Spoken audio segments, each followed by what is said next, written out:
President Bongbong Marcos is holding a ceremonial signing of the proposed national budget for 2025 next Monday, December 30. That's according to his sister, Senator Amy Marcos. Earlier, Malacanang reported that the president met with the cabinet's economic cluster composed of the Departments of Finance and Budget and Management and the National Economic and Development Authority. They also had with them the Secretary of the Department of Public Works and Highways, or the DPWH. The palace further said there were no discussions about the possibility of a reenacted budget for 2025.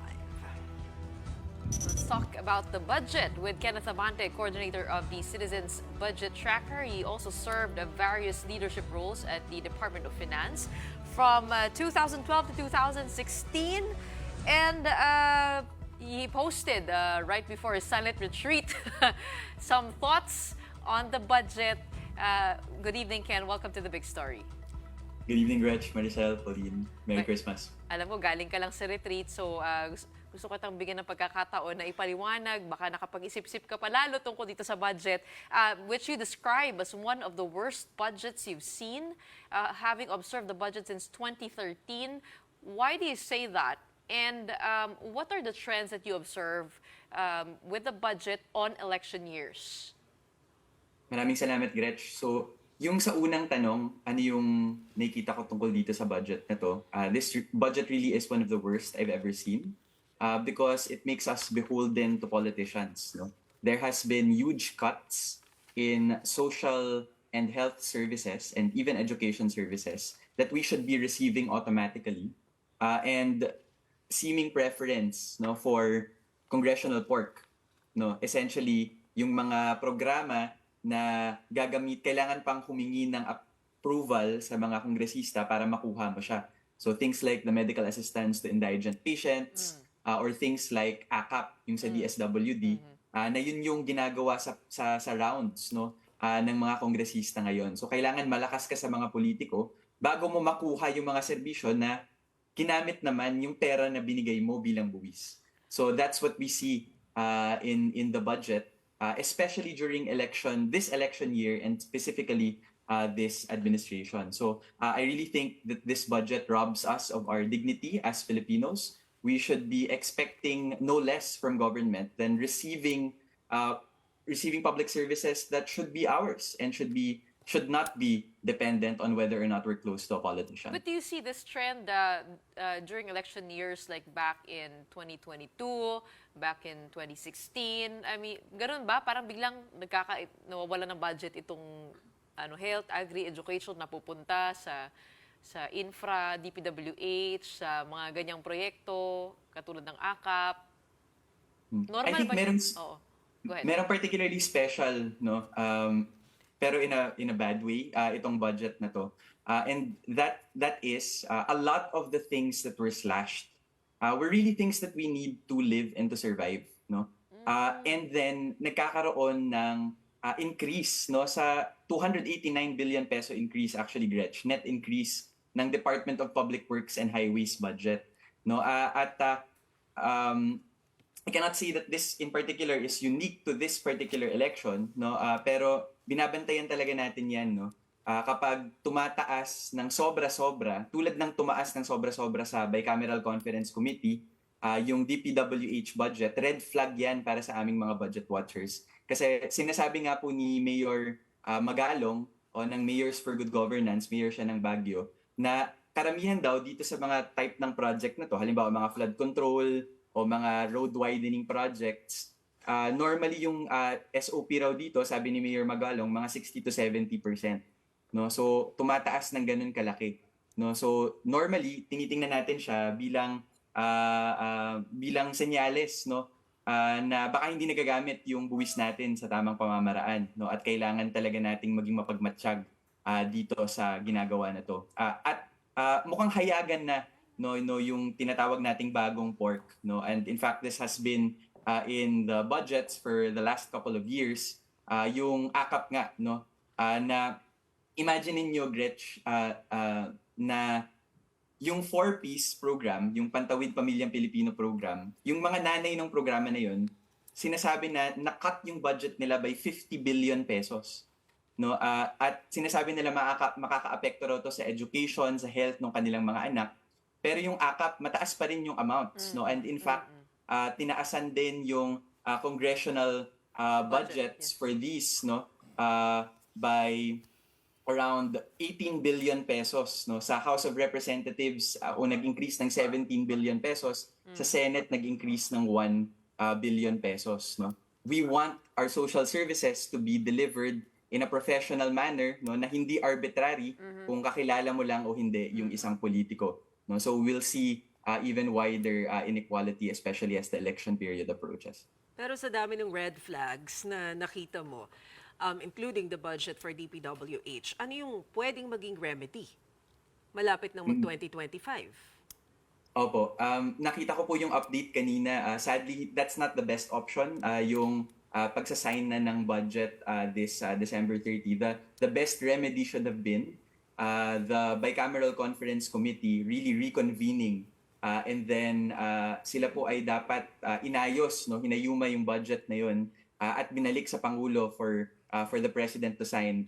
What appears to be happening now is that the President might do line item vetoes po, no, specific na mga programa, aalisin niya, no, isa-strike out niya, and most likely yung mangyayari po next year magkakaroon ng special appropriation. Pero hindi pa tayo sure, depende po sa mangyayari sa December 30. Supplemental bill, you mean? Opo, parang special appropriation. It's like a new law. Parang yung Bayanihan Acts, no, nung 2020. So mukhang yun po yung mangyayari. Kasi kapag strike out po yung, halimbawa, mag-strike out ka ng mga provision sa budget, that will not result in an increase in other budgets. No, you can't do that because the President does not have the power to appropriate, no, under the Constitution. Meron lamang siyang line item veto powers, no. So yun po yung tinatry nating tingnan. We'll see. Sa mga balita po in the coming There days. seems to be another remedy, taking savings, augmenting it through savings from the National Treasury. Is that through the supplemental bill? Or parang may ibang usapin dyan? Kasi tama ba na pwede lang si Presidenteng magbawas, hindi siya pwedeng magdagdag? And when does it happen that the budget just gets reenacted from the previous one? Correct. Siguro last question muna kasi yun yung pinakasimple. When does a budget become reenacted? Kapag pumatak na yung January 1, no? Tapos kung wala pang budget, reenacted yung last year's budget, no? So kailangan talagang may masign kung ayaw natin magkaroon ng reenacted before the year ends. Mahirap yung BICAM. Mahirap na. So yun nga eh. Pero yun pa rin yung best option actually that many budget analysts say, and that's the call we're continuing to push. Pero yun nga eh, in our experience monitoring the budget, kapag nagkakaroon ng supplemental or tinatawag nating special appropriations bill, it takes quite a few months, no, before this is released, and a lot of the social benefits, even the education budget, no, na slinash ng halos 12 billion pesos, and it affects a lot of our learners, especially yung mga binagyo, no. That will take a longer time, and for example, the students and teachers in Bicol, na kami tinamaan kami ng 2 bagyo at nag-emergency response po kami para sa mga eskwelahan na ito. We can't wait for that, at kulang-kulang na yung budget para sa kanilang reconstruction, tapos yun pa yung silinash ng Kongreso. Pero hindi ba, or allowed ba yung pag-reconvene ng BICAM based on legal procedures? Because I think this is one of the points raised by President Bongbong Marcos during his interview last week, na wala daw kasi sa process, wala daw sa procedure yung pag-reconvene ng BICAM. So ang only option that he has is to use his veto power. That's not true po. So according to one of the professors, Professor Dante Gatmaytan, no, who recently published this paper, just actually today, an article that says that it's still possible, no? Kasi nangyari na po yan before. So I think Magna Carta for Seafarers Act, no? The BICAM version got to the President's desk, pero po binalik yun. No, so posible pa po yun, no? And there has been precedent for this. At posible po yun na mabago pa yung BICAM kung ayaw permahan ng Pangulo. And they have to talk about it and negotiate it among themselves. But we as citizens and as watchers, we cannot take this lying down, no?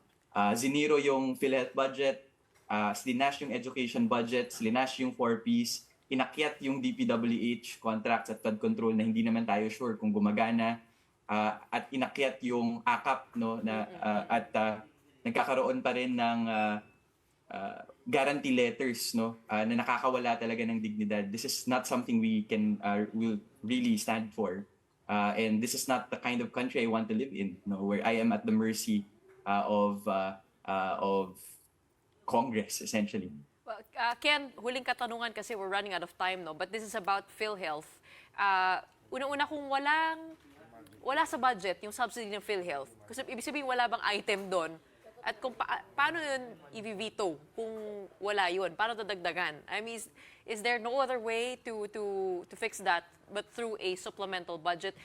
Second question on PhilHealth, yung ICLs, Insurance Contract Liabilities, DOH ASEC Albert Domingo says, masyadong mataas ang computation ng ICL ng PhilHealth na 1 trillion. Sabi niya, hindi dapat ganun kalaki because they are not a pension fund and therefore they should keep just enough 2 years worth of operating expenses to be able to fill out yung ICLs. Sinasabi naman ng PhilHealth, hindi, we are living up to standards held to us to keep it at that level. So ano ba yung tama talaga?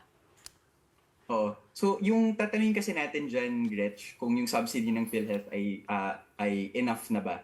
No, kailangan nating tanungin, ano ba yung main objective ng National Health Insurance Program under the Universal Healthcare Law? No? Universal na ba yung universal healthcare? Mukhang hindi pa eh. Kasi kung makikita po natin yung out-of-pocket expenses ng bawat isang Pilipino, household out-of-pocket expenses were still at 45% in 2022, no, meaning kahit magkaroon ka ng catastrophic illness, something like cancer, no, posible pa rin na mabangkarote yung buong household mo, no. So gustong sabihin, enough na ba yung pera ng PhilHealth from a universal healthcare perspective?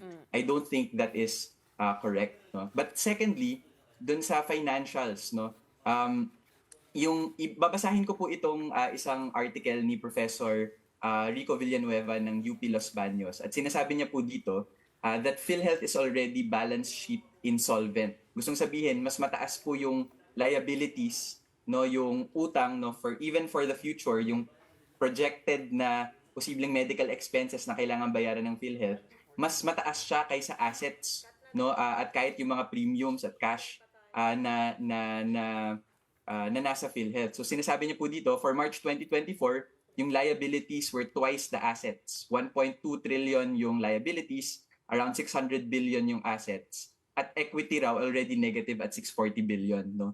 Ibang usapin pa kung whether the insurance contract liabilities are accurate, no.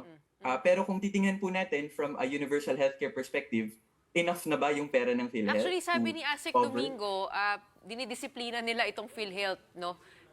Kinukuha nila kasi hindi sila, kumbaga ayaw nila gastusin yung pera, sinisave lang nila, tinatabi nila. Imbes na i-improve yung services, they are holding it as a reserve fund. I don't think that's the right disciplining mechanism. The right accountability mechanism is consider whether the current board are still the right people to lead PhilHealth. No, consider whether the people who are running PhilHealth are running them well. And ano ba yung mga systems na kailangan pasukin, ilagay, no, para gawing universal yung universal healthcare. I know it takes a long time, no, but I think this myth that PhilHealth has enough money shouldn't be propagated, no. Hindi po ito yung katotohanan, at kapag tiningnan natin yung tunay na state ng healthcare natin sa Pilipinas, kulang na kulang pa po yung perang binibigay sa PhilHealth. Tanungin niyo po yung ordinaryong mamamayan na nakapunta sa ospital or gustong mag-outpatient care services sa kanilang mga barangay o mga ospital kung nararamdaman nila na universal na yung universal healthcare. And you will probably get no for an answer.